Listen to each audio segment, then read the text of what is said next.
किसान मोर्चा के राष्ट्रीय अध्यक्ष और लोकप्रिय सांसद श्री राजकुमार चाहर जी, जिलाध्यक्ष भारतीय जनता पार्टी से मलखान सिंह जी, राजनगर के विधानसभा के प्रभारी श्री विजय बहादुर सिंह जी, चंदला के विधानसभा के प्रभारी श्री संजय रिछारिया जी, विधानसभा के संयोजकगण श्री हरिप्रसाद पटेल जी, राकेश पटेल जी, हमीरपुर के पूर्व सांसद श्री गंगाचरण राजपूत जी, विनोद कटेरिया जी, नगर पालिका परिषद लौकुश नगर के जितेंद्र खटीक जी, आज के इस कार्यक्रम में उपस्थित भारतीय जनता पार्टी के राजनगर विधानसभा क्षेत्र से लोकप्रिय प्रत्याशी श्री अरविंद पटेरिया जी, चंदला विधानसभा क्षेत्र से प्रत्याशी श्री दिलीप अहिरवार जी और भारी संख्या में यहां पर उपस्थित राजनगर और चंदला विधानसभा क्षेत्र से जुड़े हुए सभी उपस्थित भाइयों और बहनों, लौकुश नगर में आकर के मुझे आनंद की अनुभूति हुई। भाइयों बहनों, राम जन्मभूमि उत्तर प्रदेश में, लेकिन रामलला ने जब मंदिर अयोध्या में विदेशी आक्रांताओं ने मंदिर को पवित्र कर दिया, तो भगवान राम अपने भक्तों पर अनुग्रह करने के लिए ओरछा में आकर के विराज गए।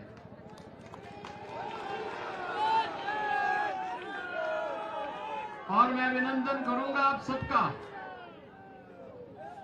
कि प्रभु राम के दो पुत्र लव और कुश थे, उनके नाम पर आपने नगर पालिका परिषद का नामकरण ही लव कुश नगर कर दिया।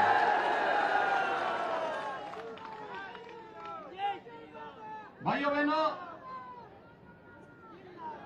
एक नए भारत का दर्शन हम सब कर रहे हैं। एक नया भारत, जो भारत दुनिया के अंदर एक नई राह दिखा रहा है। भारत के बारे में दुनिया के नजरिए बदले हैं। हर व्यक्ति भारत को बड़ी सकारात्मक भाव से देख रहा है। दुनिया में जहां कहीं संकट होता है, दुनिया भारत की ओर देखती है, आशा भरी निगाहों से देखती है।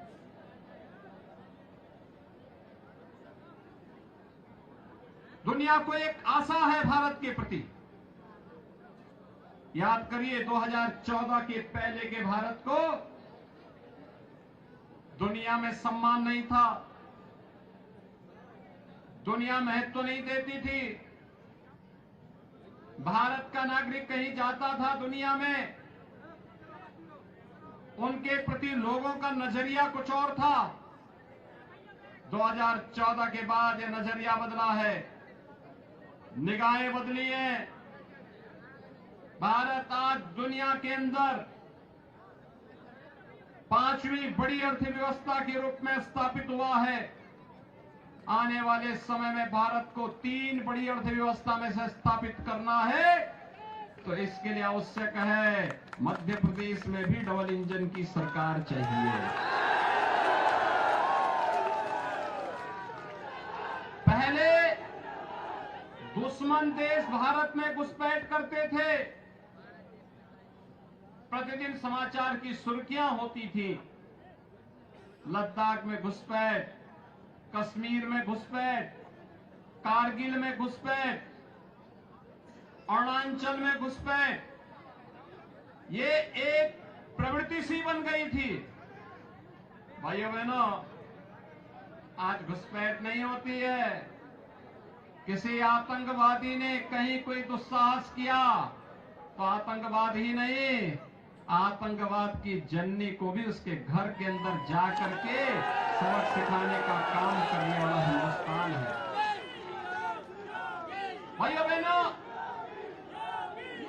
आज हमारा भारत विकास की एक नए प्रतिमान स्थापित कर रहा है।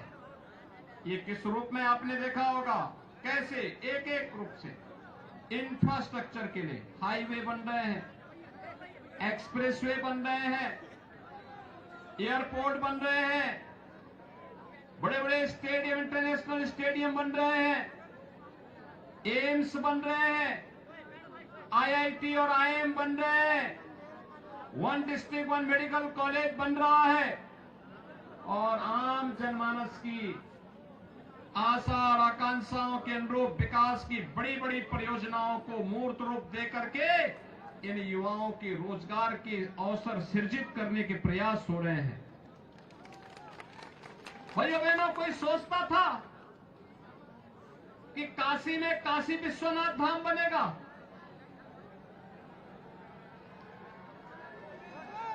संकरी गली थी, 5 फुट की गली थी। आज भाइयों बहनों, काशी विश्वनाथ धाम में आप कहीं से भी जाएंगे, आपको 50 फुट का गलियारा मिलेगा पूरा चलने के लिए। पहले 50 श्रद्धालु इकट्ठा नहीं हो पाते थे, आज अगर एक साथ 50,000 श्रद्धालु वहां इकट्ठा होगा बाबा विश्वनाथ धाम में, एक साथ इकट्ठा होकर के भजन कर सकता है, गा सकता है, बाबा का दर्शन कर सकता है। ये नया परिवर्तन, नया भारत।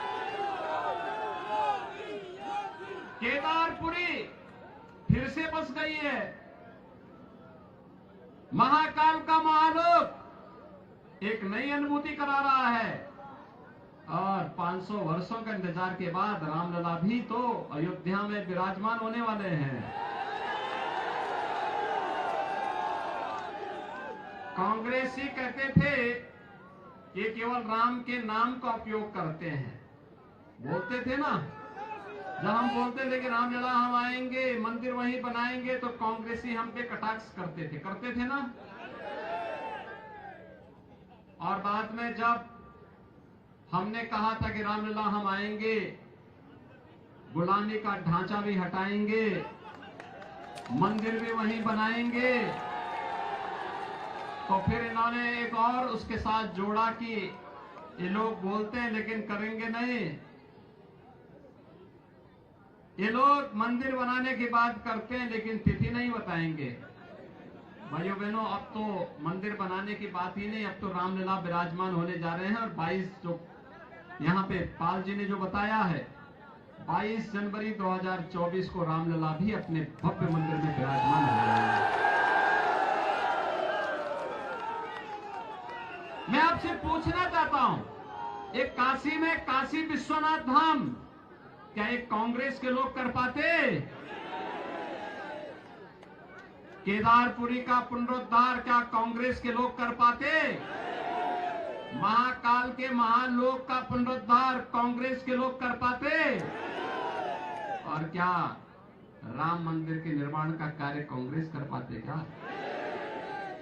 भाइयों बहनों, जब इनको एक कर ही नहीं पाना है, हमारी आस्था को सम्मान नहीं दे पाना है, विकास नहीं कर पाना है, तो हम इनको चुने ही क्यों? कांग्रेस एक बोझा बन चुकी है, अपने आप में बोझा बन चुकी है।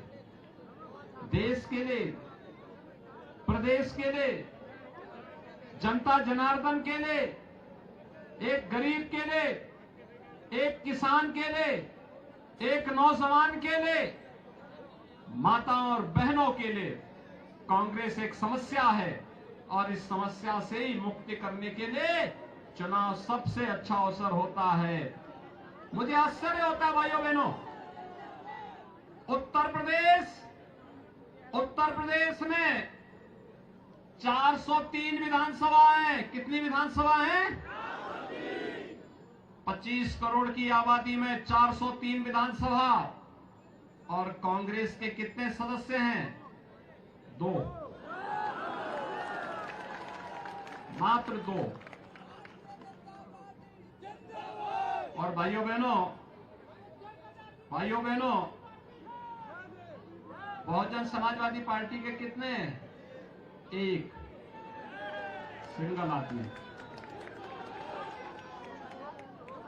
यानी कांग्रेस को उत्तर प्रदेश की जनता ने और इन दलों को उत्तर प्रदेश की जनता ने बहुत नजदीक से समझा है। और मैं आज आपके पास आया हूं भाइयों बहनों। मध्य प्रदेश पिछले 20 वर्षों में अगर बीच में 1-1.5 वर्ष के इस कालखंड को छोड़ दें जब धोखे से कांग्रेस ने सत्ता त्यागी थी,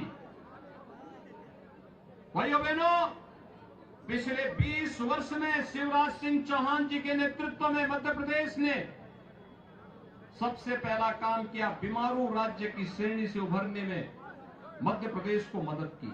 मध्य प्रदेश आज बीमारू राज्य नहीं है।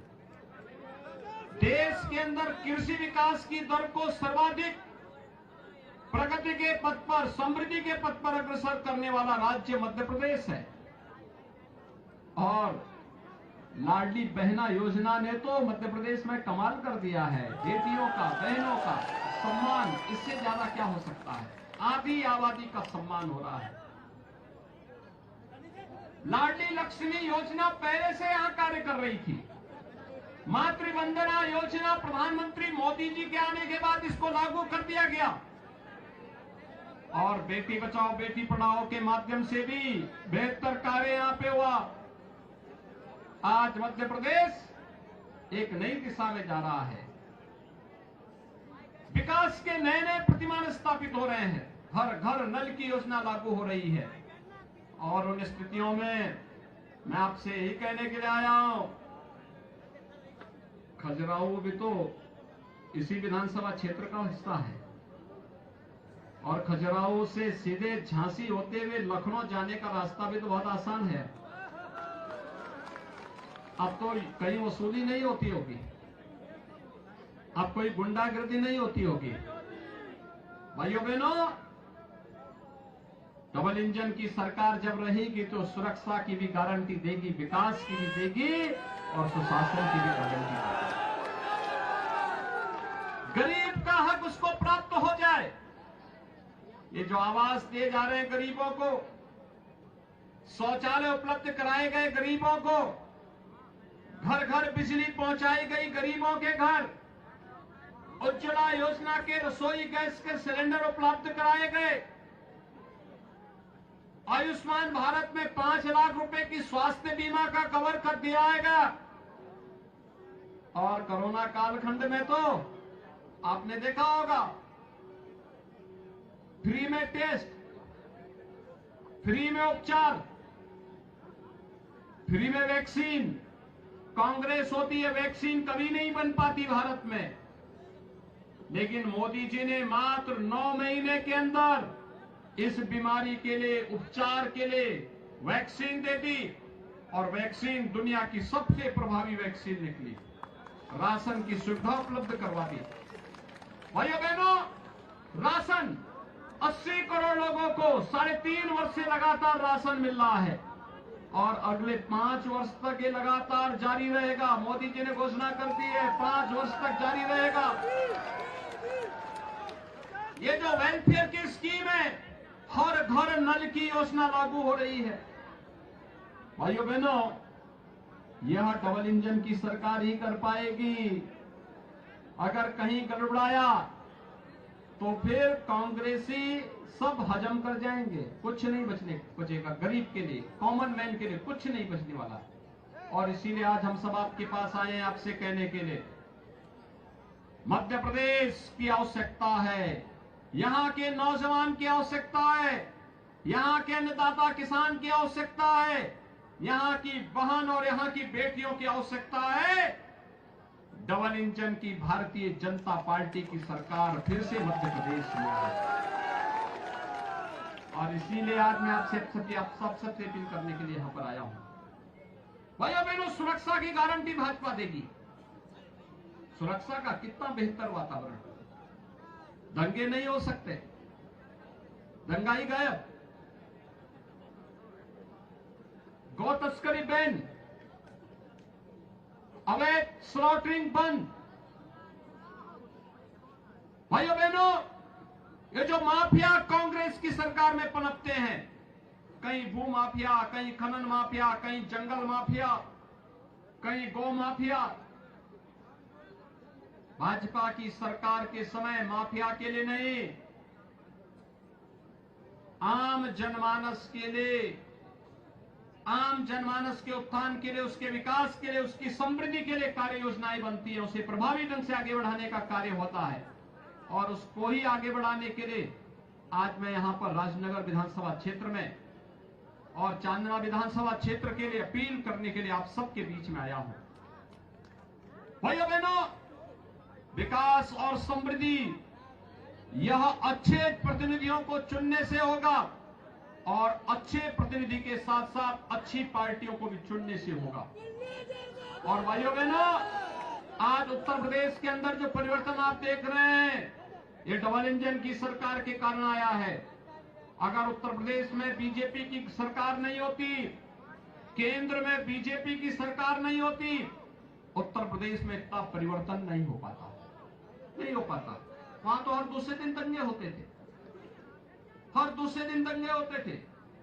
हर शहर में एक बड़ा माफिया कब्जा कर चुका था, पैरेलल सरकार चलती थी, सड़क पे कोई चल नहीं पाता था।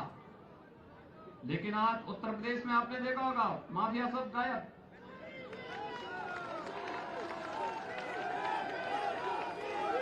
दूसरे लोग की यात्रा में चले गए।